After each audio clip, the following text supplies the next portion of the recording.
untuk mengambil ilmu mereka, penemuan dan menggunakan daripada teknologinya tanpa dikaitkan kepada agama, negara maupun suku bangsa. Kira-kira jelas tidak? Karena mengakui adanya Allah sebagai Tuhan pencipta alam semesta, walaupun tidak menyembah Allah, maka disebut ahli tauhid rububiyah. Ya laksanakan apa saja yang Allah dan Rasulnya larang, ya jangan dikerjain. Apa saja yang Allah dan Rasulnya haramkan, tinggalkan jauh-jauh, saudara.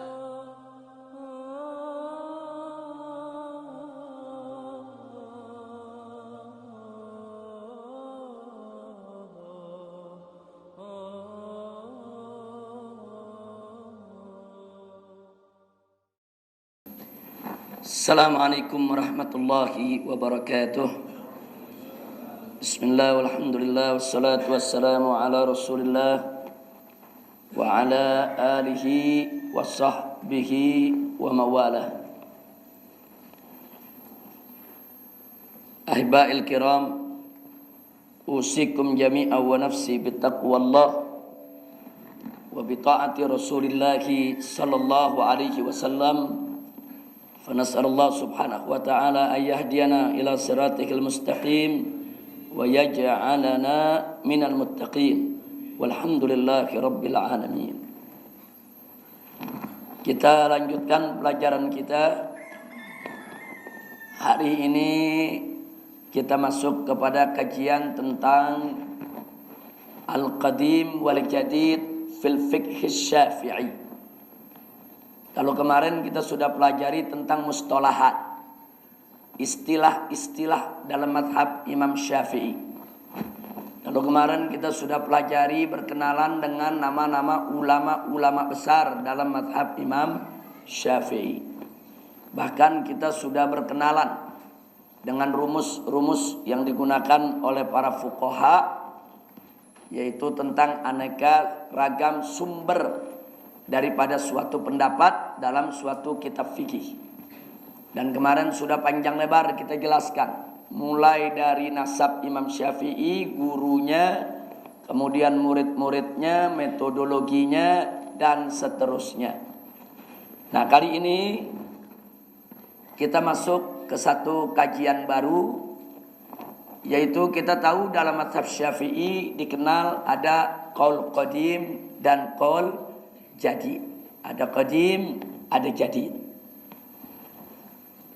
Perhatikan di dalam buku atau di layar paling atas, Al-Qadim, yang dimaksud dengan Al-Qadim adalah qaulus Syafi'i bil Iraq, yaitu pendapat-pendapat Imam Syafi'i yang beliau sampaikan, yang beliau ajarkan kepada murid-murid beliau ketika beliau mukim di Irak. Nah, ketika itu sudah kita bahas kemarin, di antara murid beliau adalah Al-Imam Ahmad bin Hanbal, Al-Imam Husain Al-Karabisi, dan lain sebagainya.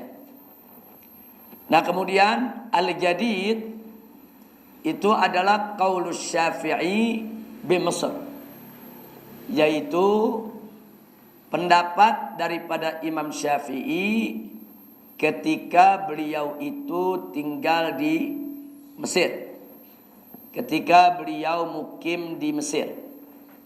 Jadi ketika beliau mukim di Irak, mengajarkan kepada murid-muridnya di Irak, itu disebut qaul qadim. Ketika beliau mukim di Mesir dan beliau ajarkan, yaitu pendapat-pendapatnya kepada murid-murid beliau di Mesir, maka itu yang disebut qaul jadid. Yang ingin kita bicarakan saat ini adalah bagaimana manakala terjadi ta'arudul qadimi wal jadid, ta'arudul qadimi wal jadid. Ketika terjadi perbedaan antara pendapat yang qadim dan pendapat yang jadid. Kalau tidak ada perbedaan, tidak kita bicarakan. Jadi kalau qadim tidak ada perubahan di jadid, maka qadim tetap berlaku, tidak ada permasalahan. Muncul masalah manakala qadim dan jadid berbeda. Sebelum terjadi perbedaan qadim dan jadid, pernah terjadi perbedaan antara qadim dan qadim. Jadi kalau qadim dan qadim berbeda, itu biasanya diambil pendapat yang paling belakangan. Mana yang terakhir dikemukakan oleh Imam Syafi'i, itu yang diambil. Kalau terjadi perbedaan jadid dengan jadid, nah itu juga umumnya diambil yang terakhir. Nah kalau terjadi perbedaan qadim dengan jadid, secara umum al-i'tibaru bil jadidi, secara umum yang diambil itu pendapat yang jadid secara umum, illa kecuali fi iddatil masail ikhtalafa fiha al ulama, kecuali dalam sejumlah persoalan yang diperselisihkan oleh para ulama. Jadi ada banyak masalah yang ulama berbeda. Ada mengatakan qadim yang diambil, ada mengatakan jadid diambil. Itu banyak sekali. Itu puluhan masalah. Tapi ada dalam beberapa masalah tertentu justru qadim yang diambil, bukan jadid yang diambil. Jadid diabaikan. Akhirnya qadim yang muktabar dan muktamad. Makanya tadi saya katakan secara umum kalau tidak ada keterangan, bila jadid dan qadim berbeda, ambil yang jadid. Itu secara umum. Tapi ingat, ini tidak mutlak. Ada pengecualian-pengecualian. Jadi dalam sejumlah masalah ulama berbeda. Ada yang ngambil qadim, ada yang ngambil jadid. Nanti kita lihat rincian masalahnya. Bahkan dalam sejumlah masalah lagi, walaupun tidak banyak, justru ulama mengambil yang qadim, tidak mengambil yang jadid. Justru yang jadid diabaikan oleh para ulama mazhab. Nah ini yang akan kita pelajari nanti. Sebagaimana kita singgung barusan, kadang-kadang terjadi ta'arudul jadide, yaitu terjadinya perbedaan antara dua pendapat jadid. Nah perbedaan ini bisa terjadi di dua waktu yang berbeda, bisa terjadi juga dalam satu waktu dalam satu waktu perbedaan itu terjadi. Bahkan kadang-kadang adamul ma'rifal waqt, tidak diketahui tentang waktunya. Nah, kalau ini yang terjadi sikap ulama, yang pertama adalah al-bahtsu 'anil rajih. Jadi diambil yaitu pendapat yang rajih, yang lebih kuat. Nah, tapi sebagian lagi mengatakan tidak, al-akhdhu bi akhir qaulain. Yang diambil adalah pendapat yang paling akhir. Tapi ada juga ulama berpendapat at-tawaqquf. Jadi kalau sudah jadi den berbeda, lebih baik tawaqquf. Artinya tawakuf, kita tidak katakan ini yang rajih, itu yang marju, cukup tawakuf saja. Tapi di antara semua pendapat ini yang paling kuat yang pertama, yaitu al-bahtsu 'anir rajih, dicari yaitu pendapat yang rajih. Kenapa ini dikatakan paling kuat? Karena antara qadim dan jadid pun sebetulnya prinsip ulama dicari yang rajih. Cuman karena memang pendapat jadid yang lebih banyak rajih, sehingga terbentuklah opini kalau qadim dan jadid berbeda, maka jadid yang diambil. Padahal masih banyak masalah-masalah justru sebagian ulama mengedepankan yang qadim daripada yang jadid. Bahkan di dalam masalah tertentu ulama justru sepakat bahwa yang qadim yang diambil, bukan yang jadid. Nanti akan kita bahas satu persatu. Sebelum kita masuk ke urusan qadim dan jadid, maka di sini perlu kita lihat terlebih dahulu ada 3 istilah dalam mazhab Imam Syafi'i. Kadang-kadang kalau kita baca kitab fikih, ada istilah aqwal, ada istilah aujah, ada istilah turuq. Aqwal atau mufradnya qaul, aujah mufradnya wajhun, turuq mufradnya tariqah.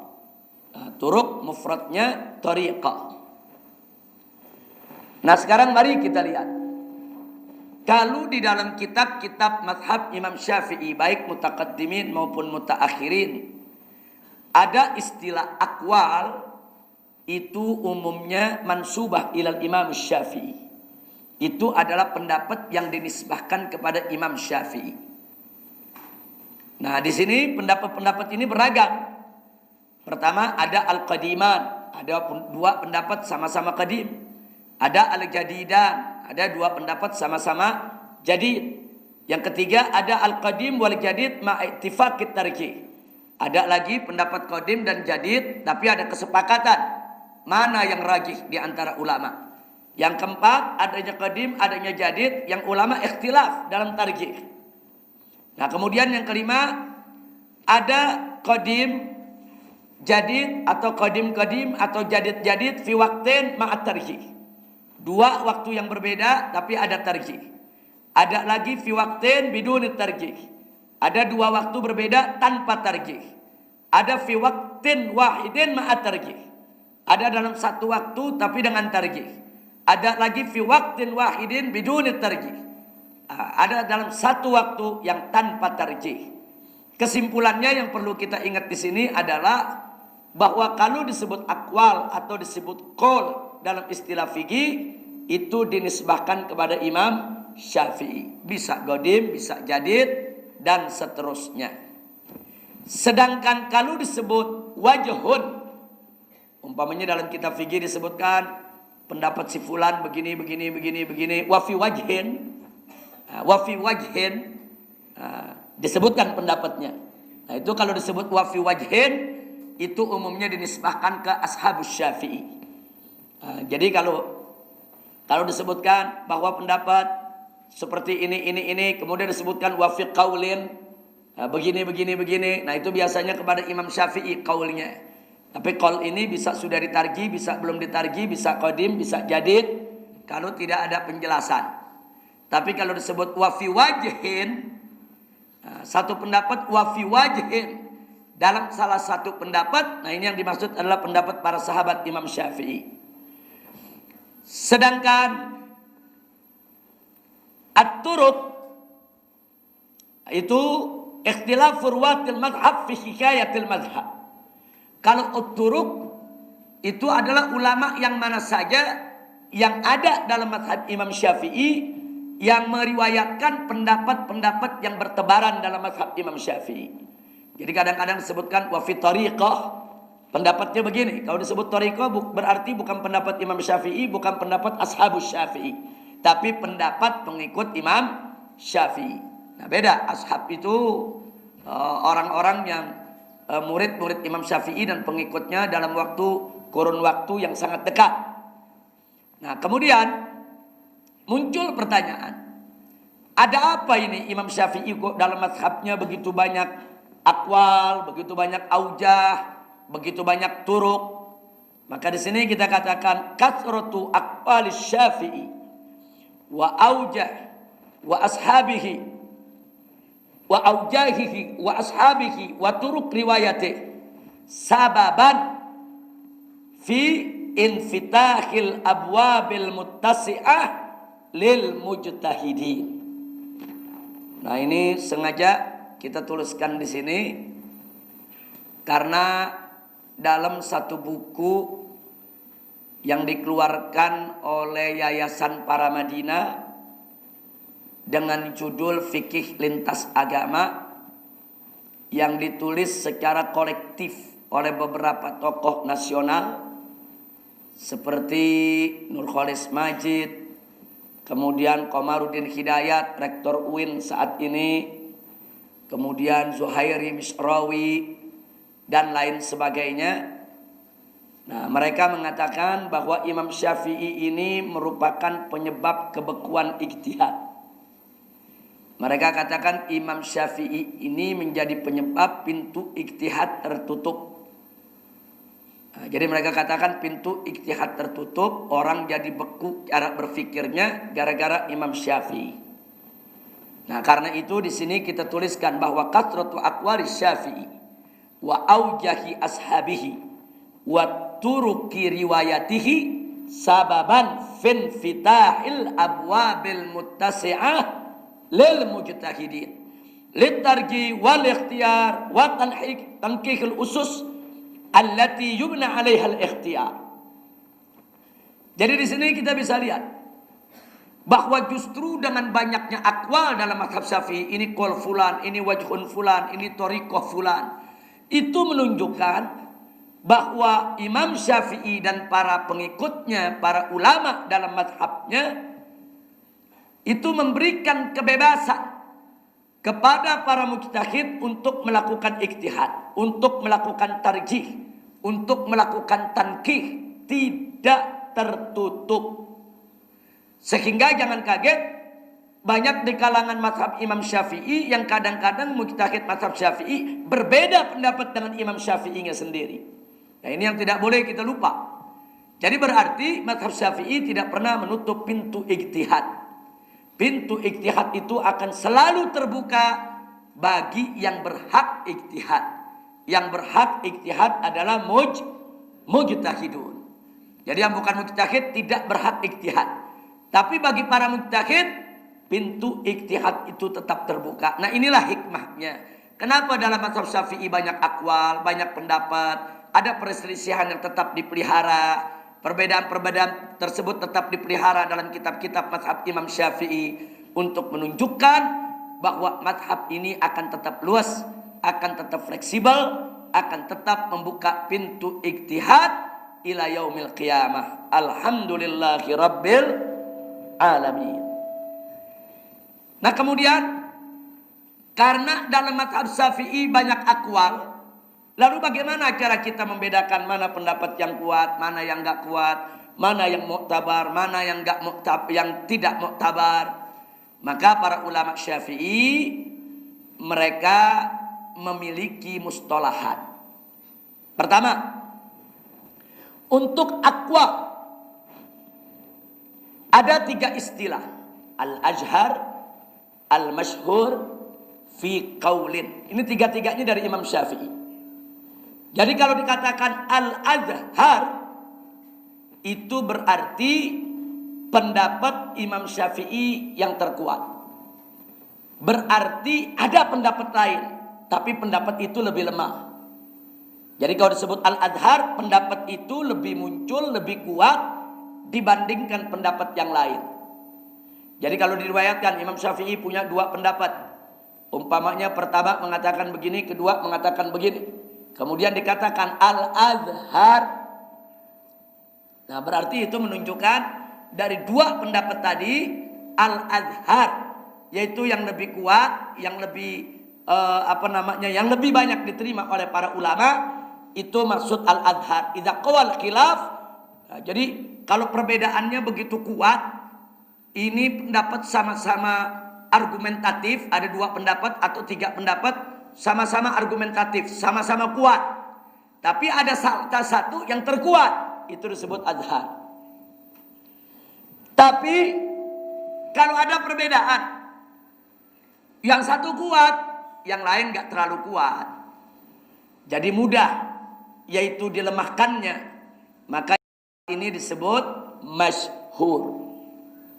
Ya, jadi artinya isyarat. Kalau ulama sudah mengatakan al-azhar, berarti ada perbedaan, masing-masing pihak punya dalil cukup kuat. Yang ini kuat, yang ini kuat, yang ini kuat. Cuman yang terkuat itu disebut azhar. Tapi kalau disebut masyhur, ada beberapa pendapat. Cuman yang ini kuat, yang ini lemah, yang ini lemah.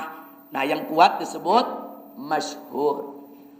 Nah, kalau sudah disebut fi qaulin, itu menunjukkan pendapat itu lemah. Jadi kalau disebutkan fi qaulin, ada satu pendapat dari Imam Syafi'i, tapi disebutnya bahasanya fi qaulin, itu menunjukkan lemah. Bahkan ada isyarat pendapat yang berbeda dengan itu yang justru kuat. Makanya di sini disebutkan ar-rajih khilafuhu. Jadi pendapat yang kuat justru kebalikannya. Nah, inilah istilah-istilah yang ada di dalam madhab al-Imam Asy-Syafi'i. Nah, seperti kalau dikatakan fi qaulin qadimin, itu menunjukkan lemah. Kalau disebut fi qaulin, lemah. Nah, atau disebut fi qaulin saja tanpa disebut qadim, itu juga menunjukkan lemah. Nah, jadi kalau udah ada istilah fi qaulin, baik disebut al-qadim maupun al-jadid, tapi pakai tambahan, pakai ada tambahan fi qaulin, itu lemah. Hampir sama dengan qila, konon katanya. Qila itu konon katanya. Jangan suka diterima itu pendapat. Jadi dalam kitab fikih umpama dalam Kifayatul Akhyar disebutkan qila, dikatakan bahwa sholat subuh itu bisa dikosor 1 rakaat. Itu dalam Kifayatul Akhyar ada. Nah, jangan langsung ini dalam Kifayatul Akhyar ada. Subuh bisa dikosor 2 jadi 1 rakaat. Tunggu dulu, baca dulu ibaratnya. Di situ disebutkan qila atau bisigati tamrid ruwiya an Ibni Abbas, ruwiya bukan rawa. Kalau disebut rawa itu jazm, artinya itu pendapat dipastikan memang dari Ibn Abbas. Tapi kalau disebut ruwiya an Ibni Abbas itu artinya konon diriwayatkan dari Ibni Abbas. Saya mau tanya, dalam bahasa Indonesia kalau konon itu sudah pasti belum? Qila, konon katanya, jangan pernah diambil jadi dalil. Nah baik. Yang berikutnya khas lil aujah. Nah lalu bagaimana kalau pendapat-pendapat para sahabat Imam Syafi'i? Nah di sini yang terkuat disebut al-asah. Jadi beda istilah tuh. Kalau al-azhar itu pendapat terkuat dari Imam Syafi'i. Al-masyhur itu pendapat kuat dari Imam Syafi'i. Beda tuh. Al-azhar pendapat terkuat, al-masyhur pendapat kuat. Fi qaulin pendapat lemah. Al-azhar pendapat terkuat dari Imam Syafi'i. Berarti ada pendapat-pendapat lain yang cukup kuat. Al-masyhur pendapat kuat dari Imam Syafi'i. Berarti ada pendapat-pendapat lain yang berbeda tapi lemah. Fi qaulin, nah itu artinya pendapat yang berasal dari Imam Syafi'i tapi lemah, disepakati kelemahannya. Nah sementara kalau dari sahabat Imam Syafi'i al-asah. Al-asah pendapat terkuat di antara pendapat para sahabat Syafi'i. Yang terkuat disebut asah. Berarti di sana ada pendapat sahabat Syafi'i yang lain yang juga kuat. Cuman yang terkuat al-asah. Kalau as-sahih itu pendapat kuat dari para sahabat Syafi'i. Berarti ada pendapat lain dari sahabat Syafi'i tapi lemah. Jadi dia kuat, yang lain lemah. Itu disebut yang kuat as-sahih. Kalau al-asah berarti semua cukup kuat. Cuman al-asah yang terkuat. Nah kalau disebut qila, itu yang tadi sudah kita sebutkan, wajhun dhaif. Jadi jangan pernah diambil qila. Jadi kalau untuk Imam Syafi'i biasanya disebut fi qaulin. Tapi kalau untuk sahabat Syafi'i biasa disebut qila. Nah ini istilah-istilah. Nah kemudian ada lagi istilah yang murakkabah minal aqwal wal aujah. Ada lagi satu istilah yang biasa digunakan baik merujuk kepada pendapat Imam Syafi'i maupun merujuk kepada pendapat para sahabat Imam Syafi'i, yaitu nas. Jadi kalau disebut umpamanya disebutkan nassa alaihil aktsar. Jadi banyak ulama yang nassa alaihi, artinya ditansis, bahwa itu pendapat ditansis oleh mereka. Nah kalau disebut nas, itu pendapat yang kuat. Ad-dhaif khilafu, justru yang bertentangan dengan dia disebut dhaif.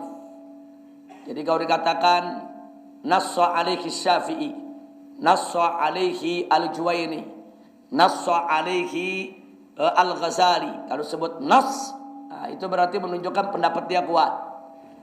Dan itu udah nggak perlu diragukan sumbernya dari yang bersangkutan. Itu boleh digunakan untuk merujuk kepada Imam Syafi'i, boleh juga digunakan untuk merujuk kepada para sahabat Imam Syafi'i. Kemudian yang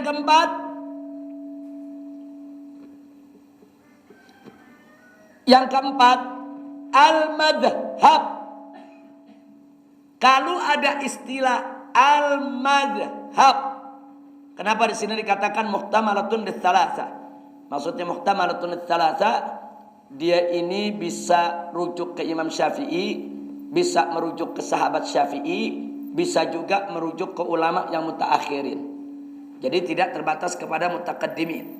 Jadi kalau dikatakan fil madhhab,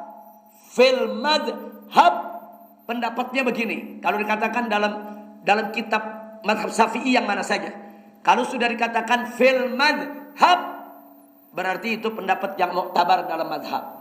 Baik itu pendapat datangnya dari Imam Syafi'i, maupun datangnya dari para mutaqaddimin, maupun datangnya dari mutaakhirin. Kalau disebut fil madhab, berarti itu yang muktabar dalam madhab Imam Syafi'i. Biqaddin nazar anil ikhtilafah. Enggak ada urusan di sana banyak pendapat. Oh, pendapatnya ada ngomong begini, yang begini, yang begini, yang begini.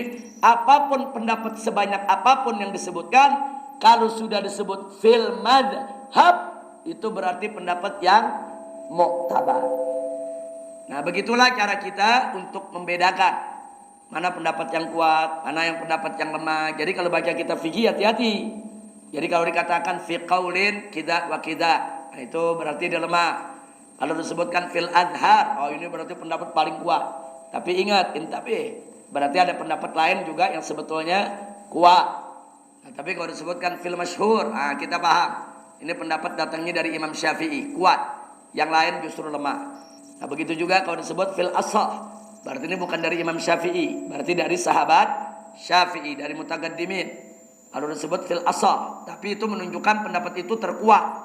Tapi kalau disebut fil sahih, nah, ini berarti pendapat yang kuat. Ini kita bicara dalam konteks pemaparan hukum fikih.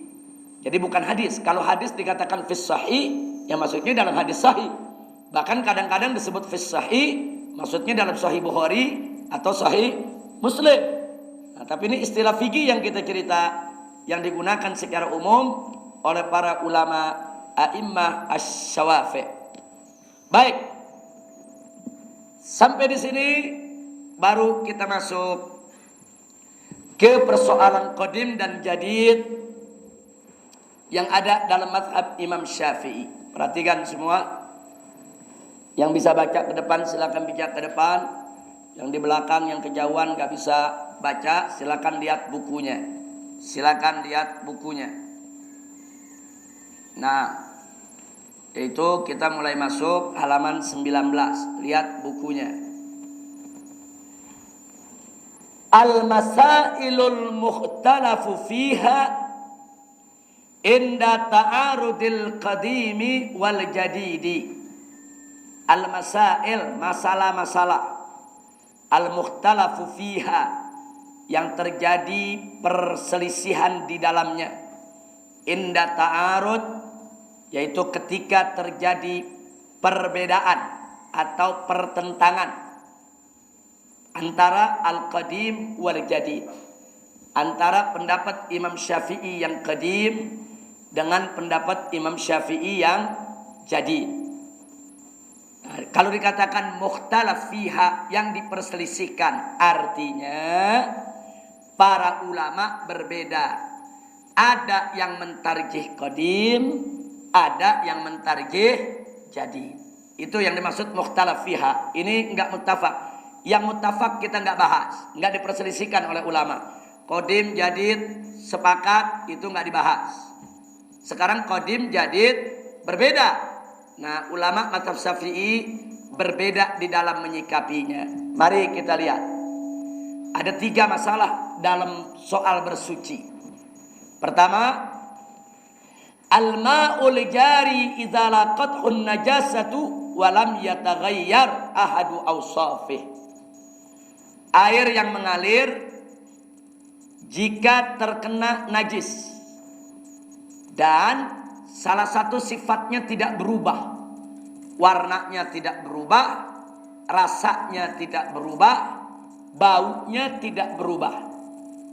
Air yang mengalir, walaupun sedikit, air yang mengalir kemasukan najis dan si air tidak berubah. Warnanya tidak berubah, baunya tidak berubah, rasanya tidak berubah. Maka dalam pendapat yang qadim, saudara, di sini dikatakan la yanjusul ma itlaqan. Air tersebut tidak najis secara mutlak. Sama sekali tidak najis. Tapi dalam pendapat yang jadid, la yanjus idza kana al-ma' qullatain wa illa fayanjus.